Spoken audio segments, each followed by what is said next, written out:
Okay. How's everybody doing? Tired? No? I'm surprised. All right. Well, that's good because my slides are pretty heavy. So I'm Greg. These are some of the things that I've done. At okTurtles, it's a nonprofit. We support beneficial decentralization technologies. I'm going to be blowing through these slides really quick. I have a whole bunch of them and not enough time. Today I'm going to be focusing on that thing right there called DPKI, which is Decentralized Public Key Infrastructure.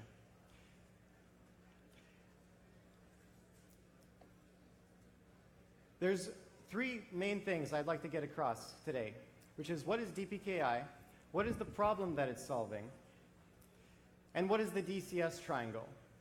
The DCS Triangle is something that was recently discovered in a sense, and it's something that everybody in this room should know about. So first, let's begin with the problem. Everybody has entered a URL into their web browser. Now, what happens when you hit enter? Well, DNS returns an IP address. This isn't a secure lookup. That IP address returns a certificate, and that certificate is validated using SSL and TLS, Secure Socket Layer, Transport Layer Security. That's what makes the little lock icon appear. And specifically, it's these entities. Every computer and every web browser ships with at least on the order of 200 what are called root certificate authorities.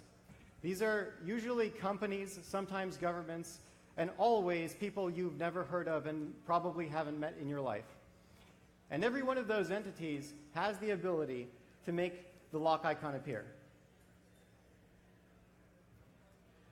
So what's the problem with this? Well, this is how the internet is secured today. The entire security of the entire internet depends on this system called X509. And today there are over 1,000 entities because every one of those root certificate authorities has the ability to give their own power to make the lock icon appear to anybody else. These are called intermediary certificate authorities. So that can be used to conduct a man-in-the-middle attack. If you compromise any one of those entities, you can make that lock icon appear for any website on the internet. And in effect, when your browser connects to a website, it checks the certificate, asks, is this legit? And it's as though somebody in a massive crowd like this shouts, yeah, sure. And then your browser tells the user that the connection is secure, even though that's not true. So let's clearly define the problem. I don't know why the slides are like that. This is the problem. Who can define your identity to complete strangers online when you aren't there in person to identify yourself? You know, if you're an engineer and you're trying to solve this problem, think about how you would do it. Well, the way they did it before is they came up with this list of certificate authorities that everybody trusts. Now, you have to ask yourself, is there a good reason to trust all of these entities that you've picked? And then you have to ask yourself, well, is this the mechanism, the system that I've come up as an engineer trying to solve this problem? Is it usable? Is it easy to use for regular users? Can I access all my favorite games and visit all my favorite websites and be secure? So I'm going to blow past this part. These are previous attempts at solving this problem. We've got X509 just covered it. DNSSEC is complicated, over 10 RFCs. It's unnecessary because it doesn't really do anything on top of TLS. In fact, it makes the problem much worse. DNSSEC is broken. There's this wonderful website that keeps track of just how broken it is. These are all the various different outages that have happened. Actually, that's not the complete list. That's not the complete list either. Various bugs. It's a very complicated, broken protocol. It's less secure than X509. And that's because it asks you to trust even more entities simultaneously.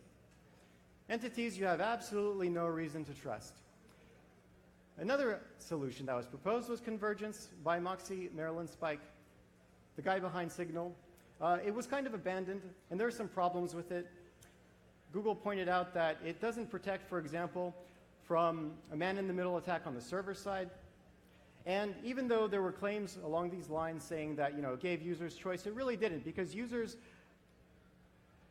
don't know which notaries to pick, what trusted authorities to pick. And so in practice, browsers would ship with the same list of notaries. But it did offer a real improvement on today's system, and that improvement came through this concept. I'm going to be talking about various different concepts today, maybe like, 3 concepts. This is one of those 3 concepts that everyone in this room should understand. The word consensus and what that word specifically means. Consensus is any time a group of independent entities, and that's key, they have to be independent, agree on a decision, on some kind of a decision using some voting threshold. We're going to return to this concept because it's going to be one of the corners of that DCS triangle that I mentioned that I hope everyone after today is super familiar with. So pinning is simple but difficult to use. It's ineffective for various reasons. Of the various mechanisms, HPKP, which I don't have time to talk about, is the most secure, but it's not easy to use. So real quick, what are namespaces?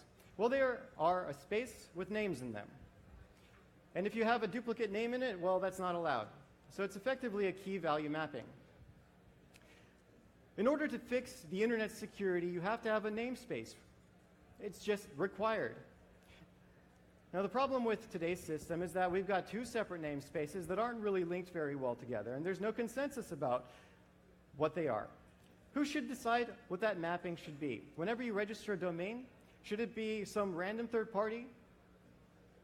No, it should be you. The person who registered the domain should be the one deciding what the value for that mapping is. If they're not, the man-in-the-middle attack is a threat. Centralized versus decentralized namespaces, global namespaces. So with centralized namespaces, those that are controlled by a single authority, you do not control the mappings in that. You cannot, because they do. They're incapable of providing ownership for that reason, and they're incapable of censorship resistance. On the other hand, decentralized namespaces do, for the very reason that they're decentralized, provide real ownership. Just like Bitcoin, which is a decentralized consensus system, provides real ownership of digital tokens. Who controls the mappings? You do, because there's real ownership, as long as it remains decentralized. And this is key. Decentralized namespaces are not optional. They are a fundamental requirement for accessing things online. You can have a centralized namespace within some kind of a company that operates on top of the internet, like Twitter, but the internet as a whole is a decentralized system, and unless you want the entire internet to be controlled by a single company, you need a decentralized namespace. Decentralized namespaces are what make you possible. They are what give the space for companies to exist within them. Unfortunately, there's this thing called Zuko's triangle, which says that you can't really have a decentralized, secure, human-readable namespace. Now, this is debatable, and I believe it actually is possible to do this. So we'll talk about new attempts. We'll go through these real quickly. I'm not going to go into detail on some of these, because on any of them, really, except for DPKI and maybe a little bit on STP, because I don't have time. So if you go into the okTurtles blog, you can read in much more detail about the properties of these systems, whether or not they provide man-in-the-middle detection, man-in-the-middle prevention, whether they're scalable, whether they're censorship resistant, DOS resistant. DPKI is the one that I'm most excited about. So a quick note on the Stellar Consensus Protocol, because it's something that you need to be aware of when somebody is marketing one of these consensus systems to you. In Stellar's marketing, they have this nice cartoon that's not so nice in its explanation because it's a little bit misleading. It says that anyone has permission, and you don't need to ask for permission to participate in the consensus. Now that's highly misleading, because what they're really saying is anybody has permission to listen and validate the outcome of the consensus. But that is completely different from actually participating and having a voice in consensus. Completely different. And not everybody can actually participate in the selection of what goes into the consensus and Stellar Consensus Protocol. And as we'll see, this applies to all consensus protocols. So I'm specifically singling out Stellar Consensus Protocol because one of the ITF working groups is considering using it for the entire internet. That's a horrible idea, because what you'll eventually have is an internet cartel that controls by itself who can register what website, who owns what website. And we don't want that. We want to continue having the lovely decentralized internet. So this is why DPKI explicitly allows for arbitrary consensus protocols, as long as they fit the mathematical notion of decentralization. Many people talk about how their project is decentralized, but most of those people are using it as a marketing buzzword, and they don't really know what that term actually means. It has a concrete mathematical definition, and we'll get into that. So DPKI is different. It has to be different because it recognizes consensus capture. What is that? Consensus capture is when you have a group of people who are trying to agree on something, or a group of computers that are coming to some decision. Now, let's say that our system suddenly gets users. And these users, for example, they could be Bitcoin users relying on the consensus of miners, decide to use the system.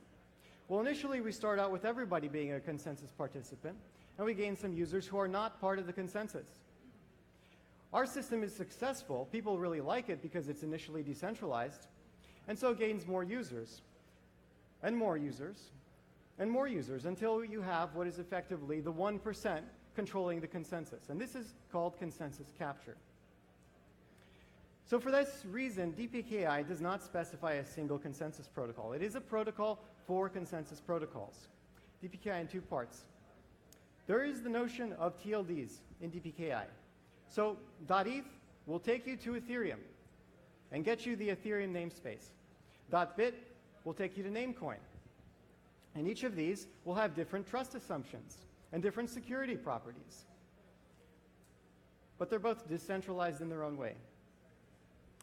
And the second part of DPKI concerns itself with the actual identifiers and the values of those identifiers that are stored in the consensus system. So by identifier, I just mean a name. So twitter.com could be an identifier, or twitter.bit, or twitter.ens, or whatever. And the question is, well, if I have a profile, and it's one of these decentralized identifiers, we call them DIDs, and I use my phone, which has a private key on it, and I suddenly lose that phone, which I use to sign messages that people use to verify my identity. What happens? Well, DPKI has solutions for that. I'm not going to get into them today. So these are the various answers to that original problem that I talked about that these systems give. And you'll notice that in DPKI, who can define your identity is your chosen delegates, and it also depends on the consensus system that you chose. So this brings us to the DCS Triangle. The DCS Triangle was independently discovered by myself and Trent McConaughey. He found out about it first and wrote a really excellent blog post on the Big Chain DB blog about this triangle. And recently, last week, I published something called the Dcs Theorem, which tries in a mathematical way to prove that systems are likely to centralize, that decentralized consensus systems are likely. It's a probability proof. It doesn't say they're guaranteed to centralize, but that they're likely to centralize as a decentralized consensus system gains users and scale, in other words. This is the triangle. So on the left, we have systems like Facebook, Twitter, iCloud, systems we're all familiar with today, systems that we all use today. These fit on the left side of the triangle.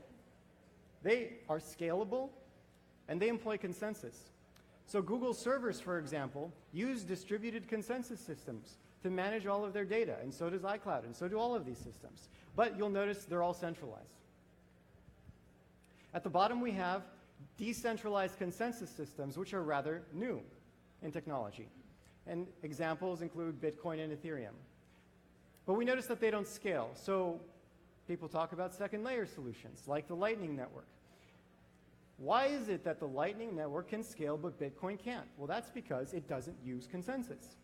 It only touches consensus briefly for certain fractions of a time that users are using the system. Anytime there's a dispute, in other words. Another example is BitTorrent. BitTorrent scales very well, as you know. And of course, there's TCP/IP, the fundamental protocol of the internet. Scales very well. So, in the DCS Theorem paper, you can read the mathematical definitions of these systems.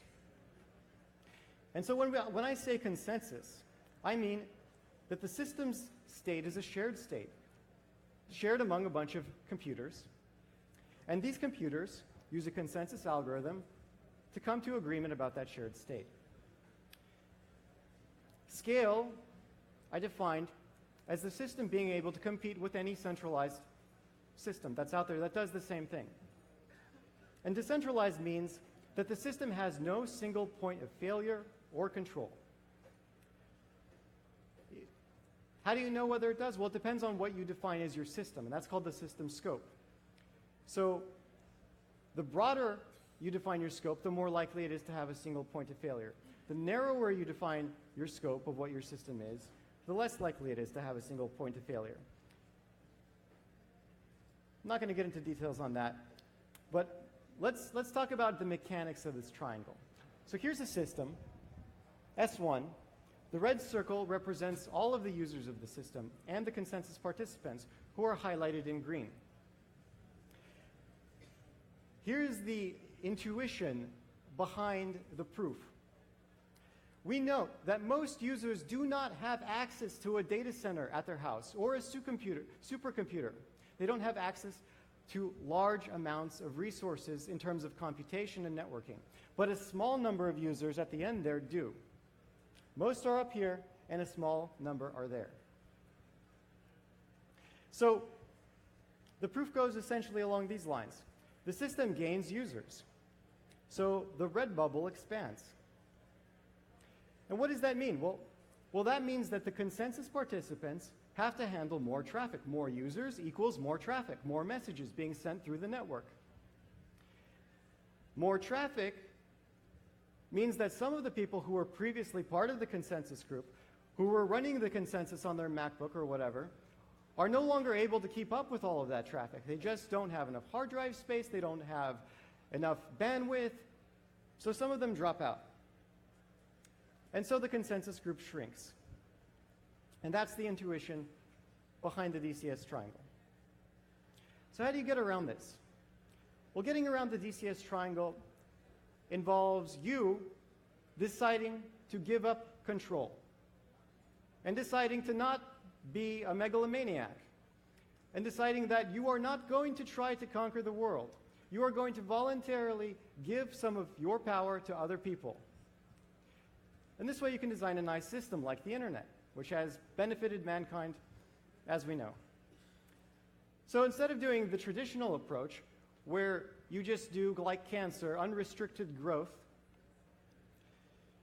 which undoubtedly leads to centralization and all the problems that come with it, you do this. You say, I'm going to release some code, and I'm going to let anyone who wants to run it run their own consensus system.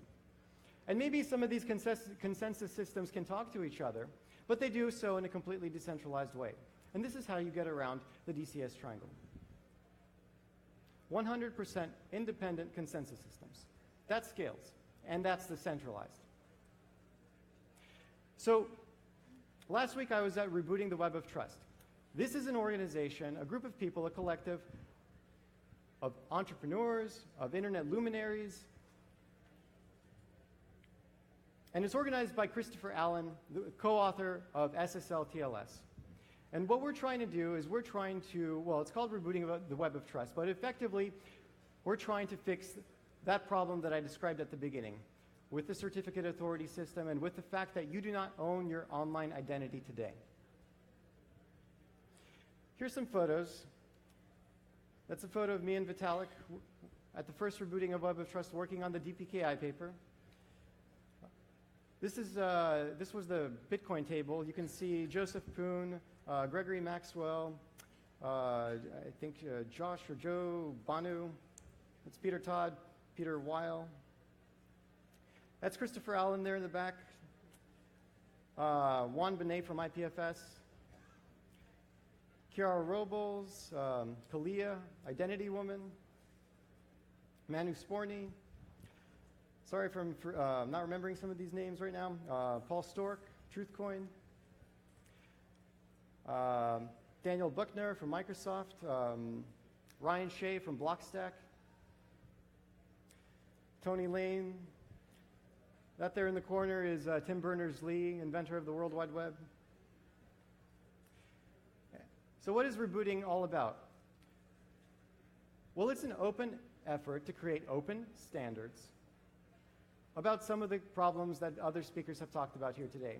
And some of the speakers are actually working on implementations on these things. And this is about standardizing those implementations so that they can all cross-collaborate and work together with different pieces of software and remain decentralized. That's the key point.